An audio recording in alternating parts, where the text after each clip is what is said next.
that whip, yo, I got places to go. What is it about that little part of the world? Thank you, Toronto, for amusing the hell out of me and making Raw so very, very fun. That Toronto, New York, New Jersey area have made for some really hilarious Raws this year.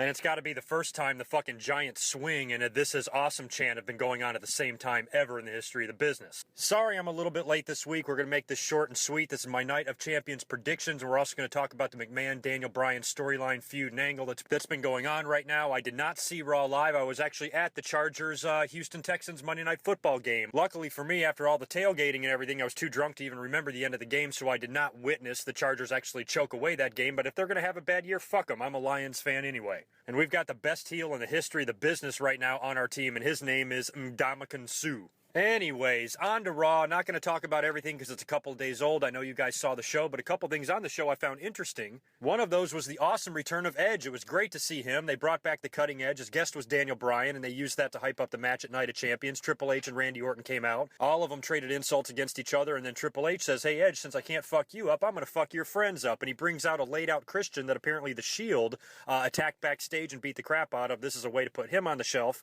because apparently he suffered a concussion. He's going to be out for a few weeks. So that tied in perfectly just to show what an asshole Triple H can be. And he's a damn good one. We're going to talk about that in a little bit. Now, Randy Orton had a match with Goldust. That was broke over the internet before Raw.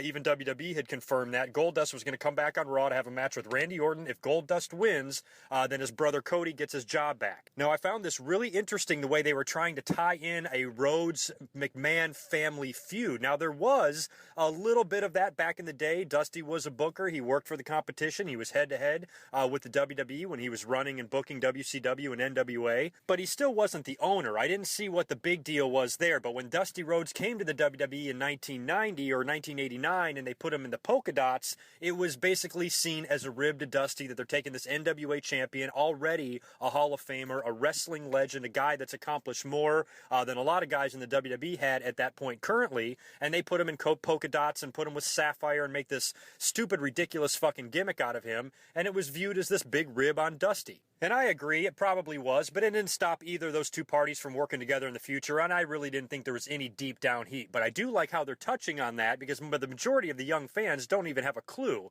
about the Rhodes family or its legacies, much less Dusty's history in the business.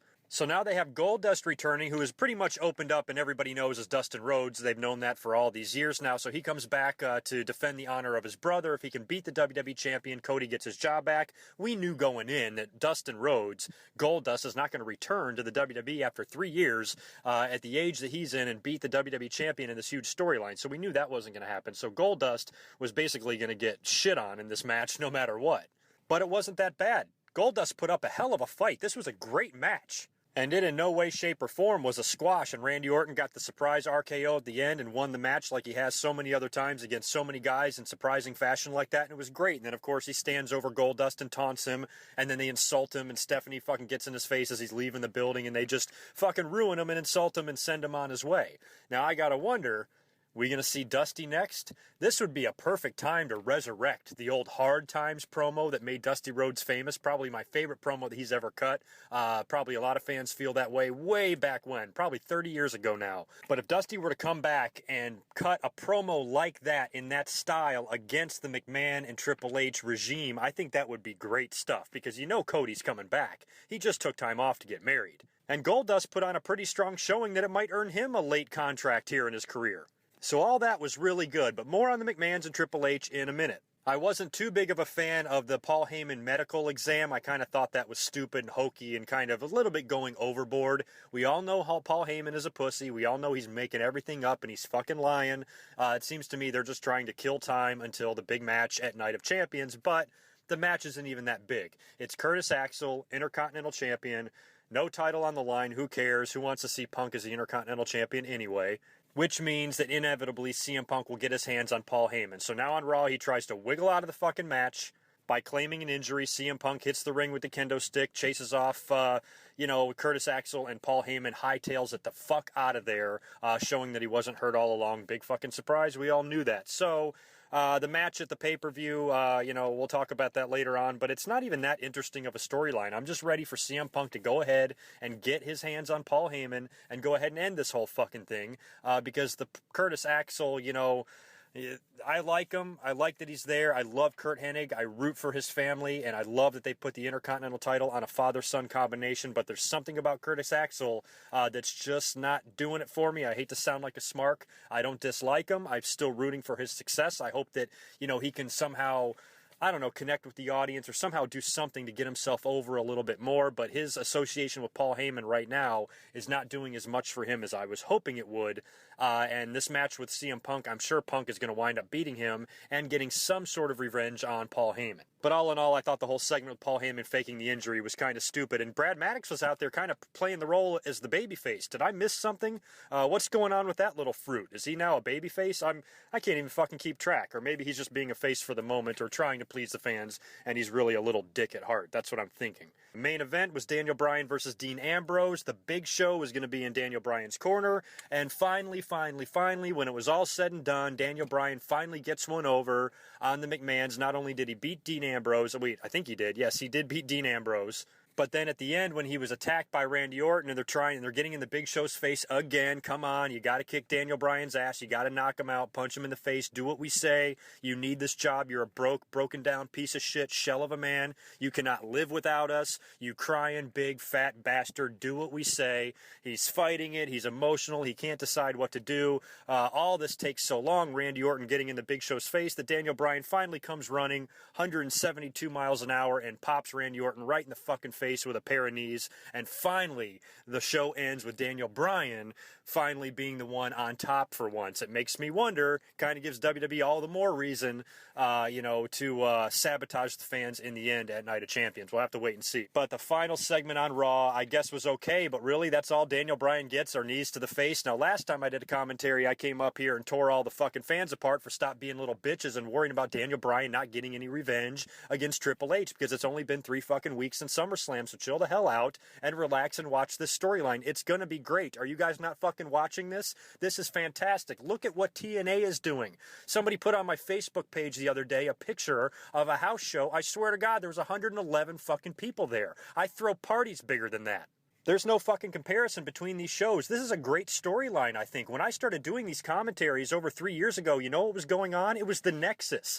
Yeah, even though it was a good young group of kids that were trying to get over in a new storyline, there was just something not there. I tried to come up here and defend John Cena and defend what the WWE was doing, but all in all, I really deep down found the product as stale as you guys did. I don't find it that way anymore. I think that this McMahon storyline is fantastic. Triple H is the new Vince. He's going to fill that role, fill those shoes. Everybody that bitched about Vince McMahon always being on TV and the McMahons constantly being on TV and hogging the spotlight and being in every promo, well, you know what? They draw ratings. Every time they come on TV, the ratings take a little bit of a bump up. So that McMahon character, that owner of the company, douchebag heel that sometimes is a babyface every now and then, needs to exist in the WWE for the foreseeable future. And Triple H is going to be that guy because he is a great heel. You guys like him as a heel? Triple H probably said to himself, fuck, all these fans hate me and said I hold people back anyway. Might as well just give them what they want, and I'll be the douchebag heel they really hate. And they really hate him now, the way he's fucking with Daniel Bryan. So I think Triple H filling the role of what Vince McMahon used to be is going to be perfect for business going forward. Randy Orton is also a heel now, which is another thing all the fucking know-it-all fans seem to scream for him. Hey, he's better as a heel. He's best as a heel. Well, here you go. He's a heel. He's the champion. He's aligned himself with the man in charge and the family that owns the company. They are acting like a bunch of assholes to everybody, and they are screwing over the most beloved wrestler in the company right now and having the most dominant faction in recent history running security for them. They are almost untouchable. They are almost unstoppable. And I think at Night of Champions, there's a very good chance that you're going to see the Big Show turn heel on Daniel Bryan, helping Randy Orton retain the title and joining the corporation. And then he's just going to be, just this big monster, this veteran of the business that joins up with the corporation. You have to wonder how many more veterans might join up, with this big unstoppable force. Are they going to go overboard with it like NWO and keep adding members? Or are they just going to do 1 or 2 big names to join, that could really have some serious implications and lead to great interest coming around WrestleMania time if this goes on as long as we think it will. So there are possibilities out the ass here, but for the immediate future, I see somebody like the Big Show, turning heel, which gives them a way to extend this at least one more pay-per-view. Randy Orton comes out of Night of Champions still with the belt. The Big Show's a heel now. Now Daniel Bryan is facing an even bigger challenge. But think about all these guys that the McMahons have been fucking over. Cody Rhodes going off to get married. Christian being put on the shelf by the Shield, Dolph Ziggler once or twice. So when these guys all start coming back, they can start banding together, and this can be, be perfect for Survivor Series since it's usually a team format.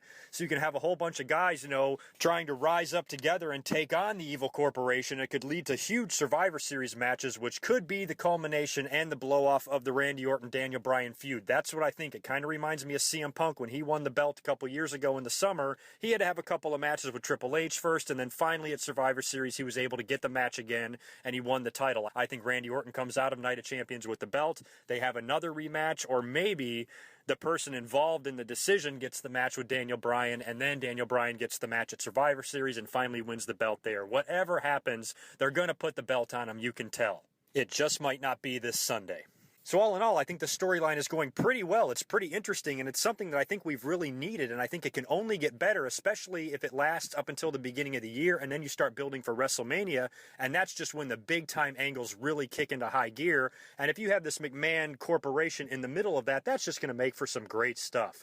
You got potentially The Rock, Undertaker, Stone Cold maybe, Brock Lesnar is going to be back in the fold. There is all sorts of possibilities here. So this thing could really end in an awesome way come WrestleMania 30. So I really hope there are not any fucking dumbasses out there complaining about an angle like this, because for what we have seen lately, for the business not really being as interesting as it used to be, this is one of the better things that they have done. And I think people need to sit back and acknowledge that and realize that this could be really good, and stop freaking out and worrying about when Daniel Bryan's going to get his. Stop acting like a mark. He'll be holding that belt up before you know it. Until then, at least enjoy this. This is great work on both sides here. Daniel Bryan has got a ton of support from the fans and a ton of sympathy, and Triple H and Randy Orton and all of the McMahon, Stephanie and all of them are doing a wonderful job of being heat-generating cocksuckers. And that means no disrespect to actual cocksuckers, because you all know gays are my homies. Now, before I sign off, I'm going to give you my predictions. Now, I'm looking at this.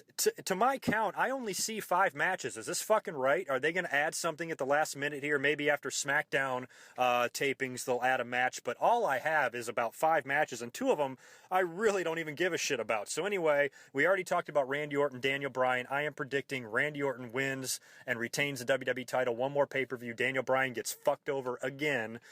Just makes the most sense. This corporation, this faction, this angle is too strong, it's too new, and I don't think Daniel Bryan's going to get his just yet, but it is coming. Randy Orton retains. The other world title match, I don't know what to think about this. I'm surprised that RVD even got the title match to begin with. So how do I even predict a winner here? Alberto's held the title for a while. Ricardo is on the other side now backing up RVD. I see one of 2 things happening. I say either A, they give Rob Van Dam the title, or Alberto takes it and maybe Ricardo turns on RVD, because that alliance to me makes no sense. And maybe it's a good way to put Ricardo back with Alberto Del Rio. I don't know. But the pay-per-view is Night of Champions. There's belts being defended all over the place, so it would make sense that something should change hands. So maybe RVD will win it. So since I have no idea what's going to happen, I'm going to predict that Rob Van Dam wins the World Heavyweight title and Damian Sandow comes in and cashes in the chocolate in the baked briefcase. But I think this is a perfect time for a cash-in, because I think when Cody Rhodes comes back from getting married, I think he would have a built-in feud waiting for him with Damian Sandow, who could be the new World Heavyweight Champion at that time, and it could be a great time for a push for Cody. Paul Heyman and Curtis Axel taking on CM Punk. My prediction is easy. CM Punk comes out of this thing with the win and the revenge on Paul Heyman. The Divas title is also being defended. Normally I wouldn't give a fuck, but my future wife is defending her title against 4 fucking bitches who I don't even know who the hell they are. I'm guessing they're from the Total Divas show. I don't even know the combination of the 4 they've decided to use, but it's going to be a 4-way or a 3-way or fucking 5-way. I don't even know. But I actually think AJ is going to lose the title. I think with the show, that stupid Total Divas, the way they promote and plug the hell out of it, the way AJ Lee came out there a couple of weeks ago and fucking just slashed the throats of all those dumb bitches, so much so that it even made me come up here and do a commentary about how great she was. I think it might be payback time for AJ Lee, and these stupid whores on the E! channel might get their revenge on her, and I think one of them will wind up winning the Divas title. Which one? I have no idea, because I don't even know who's in the fucking match. Tag team titles also on the line. Now, apparently a bunch of teams are going to wrestle on the pre-show. The winners of those get the tag team title match against the Shield at the pay-per-view. Now, who can you only pick? You can only pick one team here. They've been pushing the hell out of the primetime players ever since Darren Young came out of the closet. So I think the prediction on that is easy. The primetime players will get the title shot. Will they get the titles? You know, the Shield is really strong right now. They're running security for the McMahons. You know, you want to have them lose the titles to a team that's really barely even on the map. If anything, I think maybe the Shield drops the belt to the primetime players with some help of somebody that they've fucked over already leading up to this. So maybe even Daniel Bryan makes some sort of an appearance here and screws over the Shield and helps primetime players get the belts off of them. But you still need a prediction, right? Well, even though I have no idea, I don't really give a shit about this pay-per-view anyway. I'm not even going to watch it, and what the hell do I care? So I'm going to predict the primetime players get the belts off of the Shield. The Shield is busy with the McMahons. They got other things going on. If you put the belts on the primetime players, the tag team division can get lit back up again because you got a ton of great teams over there. You got the Matadors that are about to debut. I don't even know what the fuck to make of them. Tito Santana apparently had twins. Yes, I know it's Primo and Epico. You guys have told me that 100 times. I'm not stupid, but I do know who they are, and they are coming. And the tag team division, it looks like the WWE actually gives a shit about it, which is good. They actually care. How about that? Who would have thought that Triple H, the douchebag piece of shit fuckwad that holds everybody back and is a cancer to the business, actually cares about tag team wrestling?